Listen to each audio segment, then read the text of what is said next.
नमस्कार जोहार, मैं भरत आपका स्वागत करता हूं डीएनयू झारखंड में। चले बढ़ते हैं झारखंड की प्रमुख खबरों की ओर।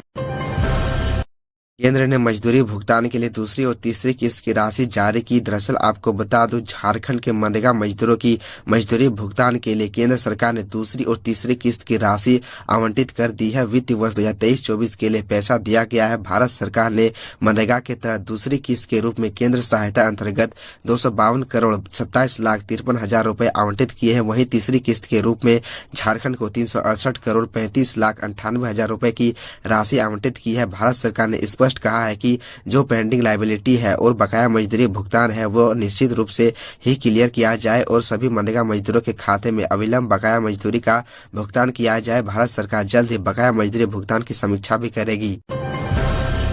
झारखंड स्थापना दिवस पर सरकार का बड़ा उपहार, राज्य में 1 रुपए किलो मिलेगा चना दाल। दरअसल आपको बता दें कि झारखंड स्थापना दिवस पर हेमंत सरकार लोगों को एक बड़ा उपहार देने जा रही है।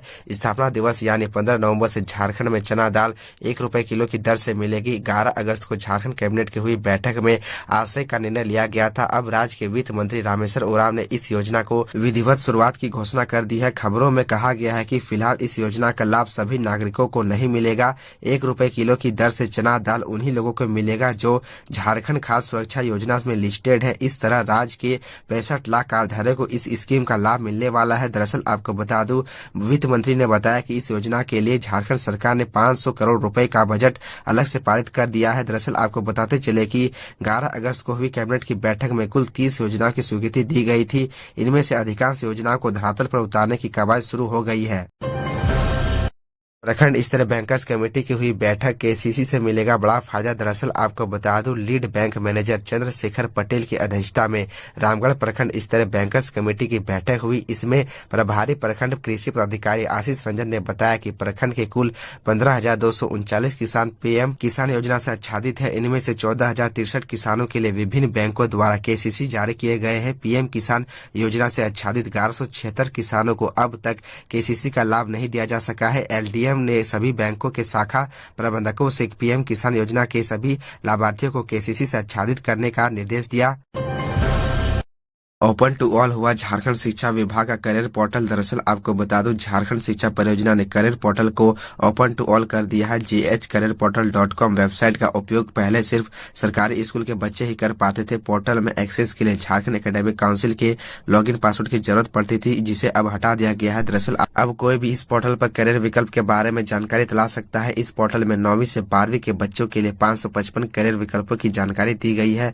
बच्चे किस फील्ड में अपना करियर बनाना चाहते हैं वे अपनी रुचि के मुताबिक यहाँ उससे संबंधित कोर्स और बाकी जानकारी प्राप्त कर सकते हैं। करियर पोर्टल में देश भर के 24,000 कॉलेजों के बारे में भी जानकारी उपलब्ध है। वहाँ की एंट्रेंस की प्रक्रिया, कौन कौन से कोर्स उपलब्ध है और फॉर्म कब निकलता है जैसी तमाम जानकारियां इस पोर्टल में उपलब्ध है। दरअसल आपको बता दूं, पोर्टल को ओपन टू ऑल करने के बाद वेबसाइट खोलने वालों की संख्या तेजी से बढ़ी है। प्राइवेट स्कूलों के बच्चे भी करियर और कोर्स से जुड़ी जानकारियां यहाँ सर्च कर रहे हैं। अब तक 8,34,000 बच्चों ने पोर्टल में एक्सेस किया है। आईएसआईएस के 2 आतंकवादी झारखंड एटीएस की गिरफ्त में डार्क वेब के जरिए थे संपर्क में। दरअसल आपको बता दूं, झारखंड एटीएस ने आईएसआईएस से जुड़े 2 आतंकवादियों को गिरफ्तार किया है। ये गिरफ्तारियां हजारीबाग और गोड्डा में हुई है। एटीएस का दावा है कि गिरफ्तार दोनों आतंकवादी पाकिस्तान की खुफिया आतंकवादी संगठन आईएसआईएस के लिए काम कर रहे थे। आईएसआईएस के साथ संपर्क में रहने के लिए दोनों आतंकवादी डार्क वेब का इस्तेमाल करते थे। दरअसल आपको बता दें कि डार्क वेब ऐसा डिजिटल वेब माध्यम है जिसकी गतिविधियों तक सामान्य डिजिटल जांच एजेंसियों की पहुंच कठिन होती है। एटीएस के मुताबिक दोनों आरोपी आतंकी इसी का फायदा उठाकर अपना नेटवर्क मजबूत करने में लगे हुए थे। दरअसल आपको बता दूं, गिरफ्तार आरोपियों के नाम आरिज, हसनैन और नसीम है। दरअसल आपको बता दूं, एटीएस की ओर से मिली जानकारी में कहा गया है कि दोनों की गिरफ्तारी मुखबिर की गुप्त सूचना के आधार पर हुई है। दरअसल आपको यह भी बता दें कि एटीएस ने कहा है कि दोनों के पास से अहम दस्तावेज बरामद हुए हैं। इनसे पता चलता है कि दोनों आरोपी गोड्डा में आईएसआईएस मॉड्यूल को संचालित करने का काम कर रहे थे।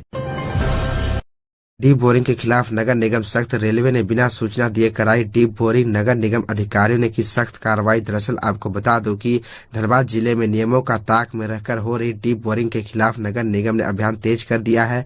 बरमसिया रेलवे डीएस कॉलोनी में नगर निगम ने डीप बोरिंग रुकवाते हुए वाहनों को जब्त किया है। रेलवे के अधिकारियों ने आरपीएफ की टीम भेजी, लेकिन निगम के अधिकारी ने सदर थाना पुलिस टीम के नेतृत्व में जब्त करने की कार्रवाई तेज कर दी है। तो यह थी झारखंड की टॉप बड़ी खबरें और इसी तरह झारखंड की छोटी सी बड़ी खबरों को देखने के लिए आप हमारे चैनल DN न्यूज़ झारखंड को सब्सक्राइब कर ले और बेल आइकन को प्रेस कर ले, जिससे आपको झारखंड की हर छोटी बड़ी खबरों की अपडेट आप तक पहुंचता रहे। तो आज के लिए इतना ही, हमें दीजिए इजाज़त, फिर मिलते हैं आपसे अगले वीडियो में।